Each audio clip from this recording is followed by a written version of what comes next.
হ্যাঁ। এ কি তুমি? তুমি কে? কেন আমি নাসরিন, আপনার বউ। আমার বউ? না না, এটা হতে পারে না। তোমার কথা ভুল হচ্ছে। আমার বউ এত কালো হতে পারে না। এটা আপনি কি বলছেন?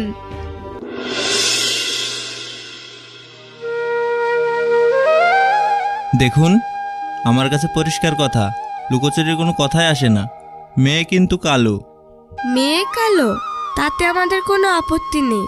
দেনা পাওনা কেমন দেবে সেটা যদি একটু বলতেন। ওই ব্যাপারে নিশ্চিন্তে থাকতে পারেন। মা মরা মেয়ে, 2 বোন, বাপের যা কিছু আছে সব 2 মেয়েতেই পাবে। তাই ওই ব্যাপারে না ভাবলেও হবে। তাহলে আবার কেন? আপনি পাত্রীর বাড়িতে জানিয়ে দিন, আমরা কালকেই যাব। আচ্ছা, তবে ঠিক আছে, আজ তাহলে আমি উঠি।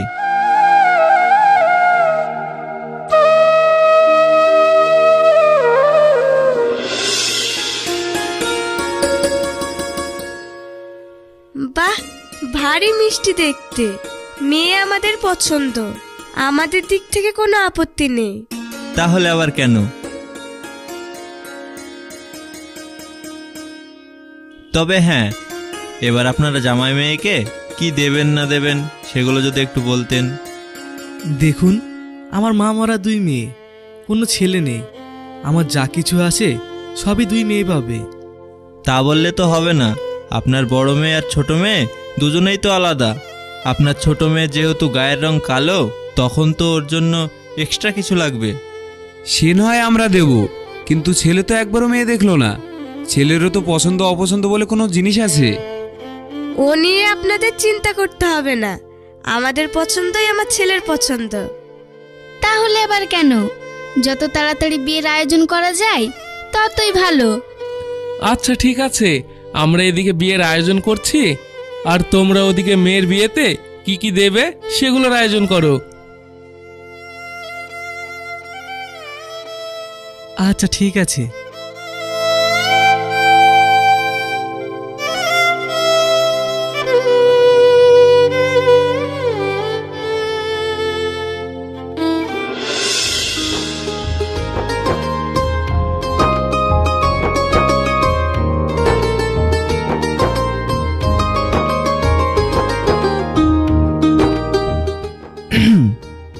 আমার অনেক দিনের স্বপ্ন যে আমার ঘর আলো করে এইরকম একটি চাঁদের মতো বউ আমার ঘরে আসবে। যদি তুমি কিছু মনে না করো, তাহলে আমি কি তোমার ঘুমটাটা তুলে দেখতে পারি? হ্যাঁ। এ কি তুমি? তুমি কে? কেন আমি নাসরিন, আপনার বউ। আমার বউ? না না, এটা হতে পারে না। তোমার কথা ভুল হচ্ছে। আমার বউ এত কালো হতে পারে না। এটা আপনি কি বলছেন? যা বলছি একদম ঠিক বলছি। মা, মা, আব্বা কোথায় তোমরা?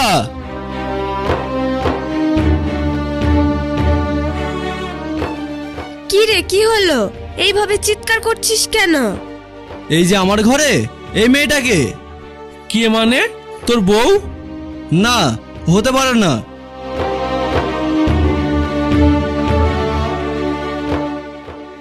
হতে পারে না মানে?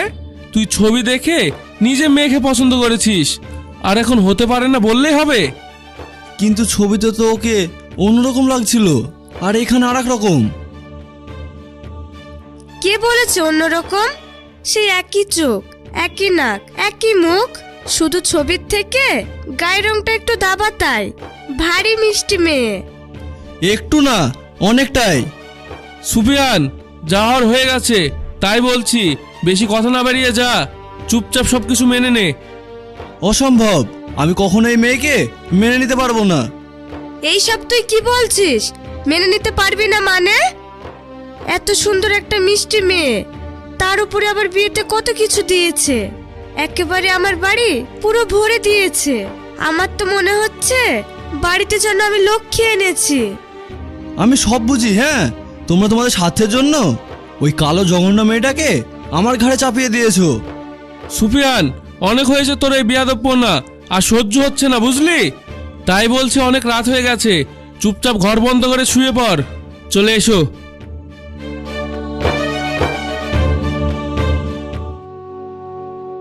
আচ্ছা, সত্যি কি আপনার আমাকে পছন্দ না? না, পছন্দ না। ভেবেছিলাম বিয়ে করে পূর্ণিমা চাঁদের মতো একটা বউ নিয়ে আনবো, তা না, বেছে বেছে এমন একটা বউ এলো, আমার জীবন একেবারে আমার বসে নামিয়ে দিল।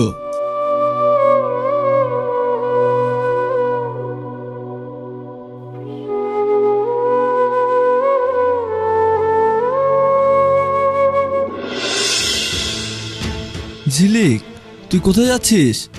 কেন? আমি কোথায় যাচ্ছি সেটা তোকে বলতে হবে নাকি? আমি বুঝতে পারছি তুই এখনো আমার ওপর রেগে আছিস। আমি বলছি তো আমার ভুল হয়ে গেছে, আমাকে ক্ষমা কর। ক্ষমা? তুই আমার সাথে যেটা করেছিস এর কোনো ক্ষমা হয় না। দেখ ঝিলিক, আমি তোকে ভালোবাসি, অনেক ভালোবাসি। আমাকে একটিবারের মতো সুযোগ দে। ওরা আমার সাথে প্রতারণা করেছে, আর প্রতারণা করে একটা কালো জঘন্য মেয়ের সাথে আমার বিয়ে দিয়েছে। প্লিজ ঝিলিক, তুই আর একটিবার আমাকে সুযোগ দে। আমার পা ছাড় বলছি, দেরি হয়ে যাচ্ছে। ঝিলিক, আমার কথাটা শোন।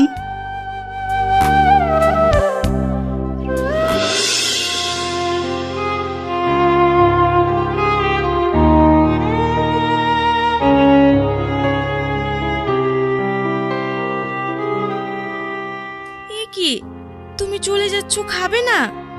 না, খাবো না, আমার খিদে নেই। তুই এভাবে বলছিস কেন? বৌমা তোকে কত ভালোবেসে খেতে বলছে। দরকার নেই, বুঝলে? আমার ওর ভালোবাসার কোনো দরকার নেই। সুপিয়ান, দেখো, আমি দেখতে অসুন্দর, তাই তোমার আমার ওপর রাগ, কিন্তু এতে খাবারের কি দোষ? তাই বলছি, চলো কিছু খেয়ে নেবে। এই, তুই আমার হাত ছাড় বলছি। বৌমা, তুমি ঠিক আছো তো? তোমার কোথাও লাগেনি তো? না মা। সুপিয়ান, এইসব তুই কি বলছিস? তোর কি মাথা খারাপ হয়ে গেছে? হ্যাঁ হ্যাঁ, খারাপ হয়ে গেছে।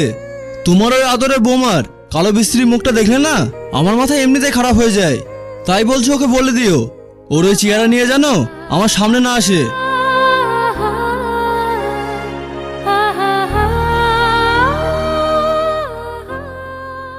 তুই মন খারাপ করিস না মা, দেখবি একদিন সব ঠিক হয়ে যাবে। কি ঠিক হবে বলেন মা? কিচ্ছু ঠিক হবে না। এত কষ্ট, এত অবহেলা, এই সব কিছুর জন্য দায়ী কে জানেন? আমার এই চেহারা, আমার এই গায়ের কালো রং, যেটা আমাকে উপর আল্লাহ দিয়েছে, যেটা আমি হাজার চেষ্টা পরেও বদলাতে পারবো না। তাহলে সব কিছু কি করে ঠিক হবে বলেন? কিচ্ছু ঠিক হবে না, কিচ্ছু ঠিক হবে না।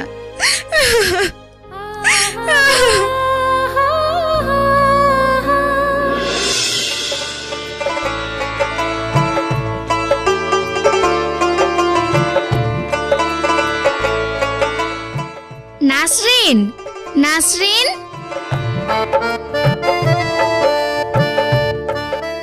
আব্বা, ভাই বোন তোমরা? হ্যাঁ রে মা, আমরা। আরে আপনারা, খবর সব ভালো তো? হ্যাঁ হ্যাঁ, ভালো। এত কিছু আনার আবার কি দরকার ছিল? এত কিছু কোথায়?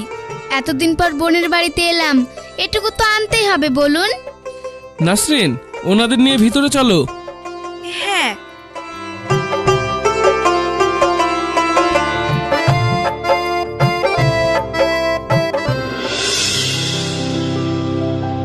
দেখবি, আমি তোকে রানীর মতো করে রাখবো, আর কখনো ছেড়ে যাব না তোকে।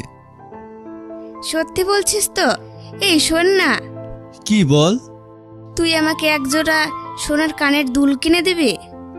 দেব, শুধু কানের দুল কেন, আমি তোকে সব কিছু দেবো। তো যা যা দরকার তুই আমায় বলবি, তোকে বিয়ে করে আমি আমার ঘরে রানী করে নিয়ে যাব। তুই সত্যি বলছিস তো? সত্যি সত্যি, তিন সত্যি।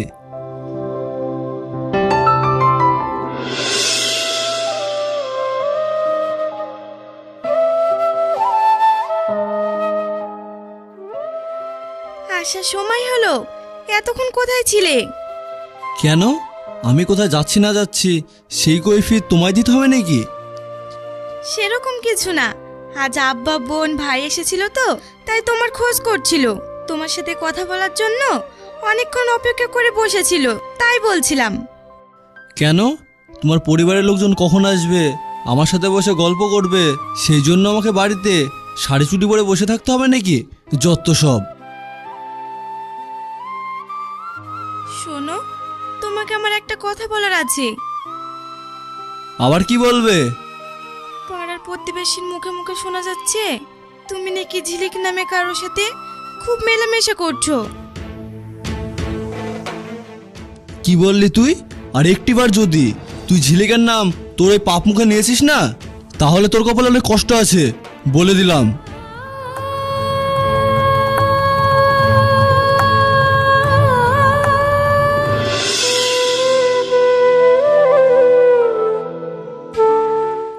চাচা, আপনি তো ওই দিক দিয়ে আসলেন, আসার পথে সুফিয়ানকে দেখেছেন?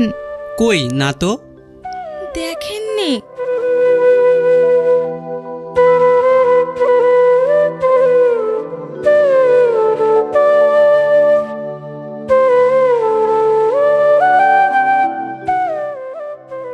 সেই কাল ছেলেটা বেরিয়েছে, এখনো পর্যন্ত বাড়ি ফিরলো না। কোথায় আছে, কি যে করছে। অত চিন্তা করার কিছু নেই, কোথায় আর যাবে? দেখো গিয়ে কোথাও মদ গিলে চিত হয়ে পড়ে আছে। ছেলের যা গুণ, আর তাছাড়াও বৌমা তো গিয়েছে খুঁজতে। অত হায় হতাশ খাওয়ার কিছু নেই, বুঝলে? তার থেকে ভালো আমায় দুটো খেতে দাও।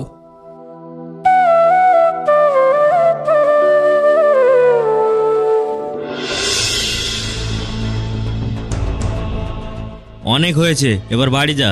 সে কাল এসেছিস, সমানে একেবারে খেয়ে চলেছিস। এরপর বাড়ি না ফিরলে বাড়ির লোক চিন্তা করবে তো। বাড়ি? কার বাড়ি? কিসের বাড়ি?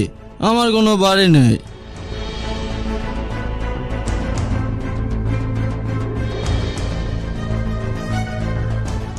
সুফিয়ান, এইসব কি? ঝিলিক, তুই এসেছিস?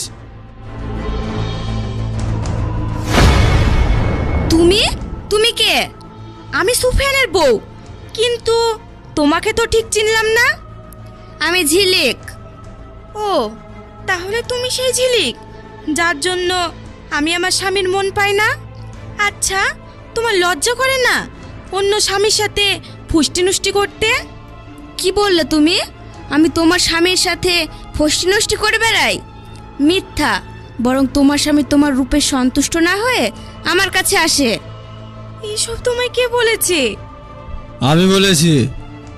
তুমি বলেছো? তোমার নিজের বইয়ের সম্পর্কে অন্য একটা মেয়ের কাছে কথা বলতে একটুও জিভ কাঁপেনি? না কাঁপেনি, কারণ তোর এই কালো মুখটা দেখতে আমার ঘৃণা লাগে, বিশ্বাস কর। তোর এই চেহারাটা কখনো আয়নায় দেখেছিস? তোর লজ্জা করা উচিত। তোর চেহারার গায়ের রং দেখলে না মানুষ ভয় পায়, ভয়। এইসব তুমি কি বলছো? ও তো ঠিক বলেছে। যদি বিশ্বাস না হয় তবে যাও না, যাও বাড়ি গিয়ে একবার নিজের মুখটা আয়নায় দেখো। তুই একদম ঠিক বলেছিস।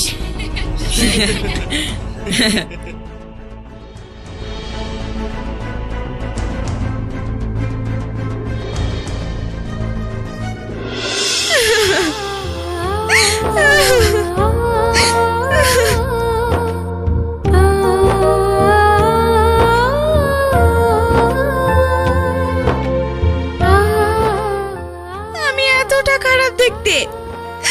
আমার গায়ের রং কালো বলে এই সমাজের 5টা মেয়ের মতো আমার কেন দাম নেই? আমাকে নিয়ে আমার স্বামীর এত সমস্যা। বেশ, আমাকে নিয়ে যদি ও সমাজে ওর বন্ধু বান্ধবের কাছে যদি সম্মান না পাই, তবে তো স্ত্রী হিসাবে আমার দায়িত্ব আমার স্বামীর সম্মান ফিরিয়ে দেওয়া। তাই আমি এই বাড়ি ছেড়ে ওর জীবন থেকে চলে যাব।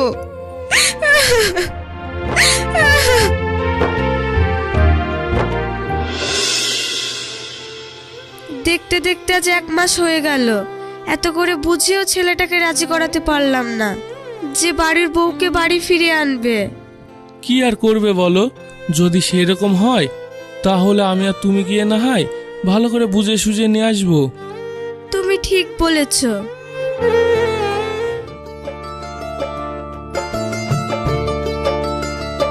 মা,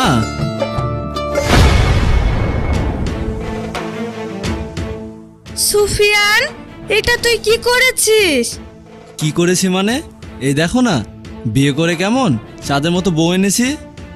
কয়দিন হলো না বাড়ির বউ বাড়ির বাইরে যেতে না যেতেই তুই বিয়ে করে নিয়ে এলি। তাতে কি হয়েছে? গিয়েছে ভালো করেছে। ওই সকাল সকাল ঘুম থেকে উঠে আর ওই কালো মুখ দেখতে হবে না। আজকের পর থেকে চাঁদের মুখ দেখে উঠবে। যা, তুমি যে কি বলো না। চলো না ভিতরে যাই, অনেকক্ষণ দাঁড়িয়ে থেকে খুব পা ব্যথা করছে। হ্যাঁ হ্যাঁ চলো।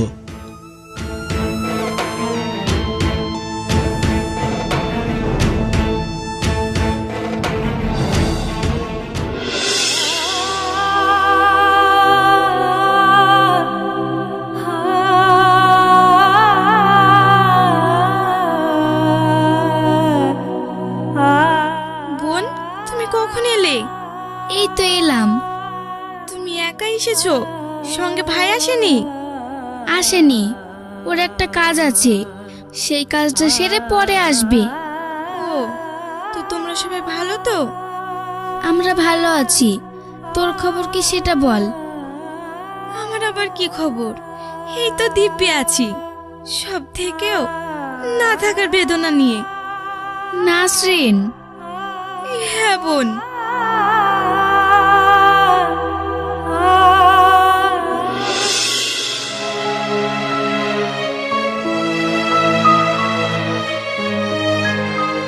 শুনুন, আমরা আজ বাড়িতে খাবো না।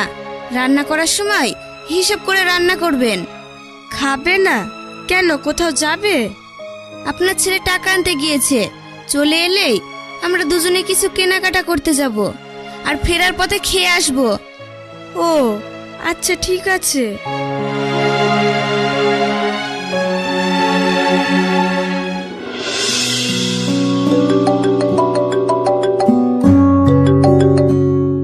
হ্যাঁ ঝিলিক, বলো। আর কতক্ষণ? এই তো হয়ে গেছে, আর 10 মিনিটের মধ্যে পৌঁছে যাবো।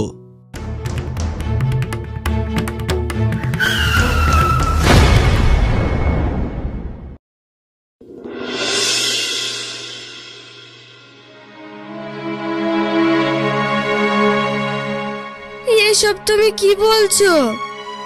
যা বলছি ঠিক বলছি। আজকের পর থেকে আমি আর আপনার ছেলের সাথে থাকতে পারবো না। কিন্তু কেন? কেন মানে? তোমার নিজের চেহারার অবস্থা একবার দেখো। তোমার ওই চেহারা দেখে আমি তো ভয়ে তাকাতেই পারছি না। তাহলে ওর সাথে একই ঘরে সারাটা জীবন কাটাবো কি করে? ঝিলিক, এইসব তুমি কি বলছো? যা বলছি অনেক ভাবনা চিন্তা করে বলছি। আমার পক্ষে আর আপনার ছেলের সাথে থাকা সম্ভব না। ঝিলিক, ঝিলিক, তুমি আমাকে এইভাবে ছেড়ে যেও না। আমি তোমাকে অনেক ভালোবাসি, বিশ্বাস করো। আমাকে ছেড়ে যেও না। দেখো, আজ আমার যা অবস্থা তার জন্য তো আমি দায় না, বলো? এই সব কিছু তো অ্যাক্সিডেন্টলি হয়ে গেছে। তো শোনো, আর কেউ বুঝুক বা না বুঝুক, রূপের কদর তুমি ঠিকই বোঝো। ওই কালো চেহারার জন্যই তো তুমি একদিন তোমার প্রথম বউকে ছেড়েছিলে না? তুমি এটা বলতে পারলে? হ্যাঁ পারলাম। সত্যি কথা বলবো তো এতে আবার বলা বলির কি আছে? যাই হোক, আমি আর এখানে দাঁড়িয়ে কথা বলতে চাই না। ঝিলিক, ঝিলিক, তুমি যেও না, আমার কথাটা শুনো। তুমি? হ্যাঁ আমি। কেন, আমায় দেখে অবাক হচ্ছ? অবাক হওয়ার কিছু নেই। নাসরিন, সত্যি বলতে আজ তোমাকে দেখে আমার খুব কষ্ট হচ্ছে। একদিন যে রূপের অহংকারে কথায় কথায় আমাকে ছোট করে এই বাড়ি থেকে বেরিয়ে যেতে আমায় বাধ্য করেছিলে, অথচ আজ দেখো সেই জঘন্য আর কুৎসিত চেহারার কারণে তোমার ভালোবাসার মানুষটাও তোমাকে ছেড়ে চলে গেল।